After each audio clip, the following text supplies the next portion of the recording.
Eh kung in aid of legislation talaga ito, in aid of legislation, iba sana ang pag-present ng report, okay? Eh, in aid of legislation, present kayo, ito yung mga issues na nakita namin. Okay? O halimbawa, doon sa confidential funds, iba yung nag-disburse.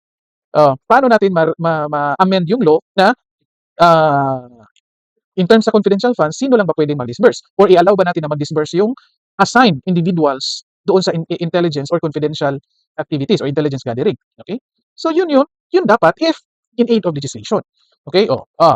Itong confidential funds, medyo questionable ito. So, kasi nga hindi natin ma-audit properly kasi nga confidential. So ano, papatuloy pa ba natin to or hindi? It could be like that yung report. So it could be yung report, nakita namin na ah, i-enhance pa yung report or action plan ng mga agency na mag-request ng confidential funds bago bigyan ng confidential funds.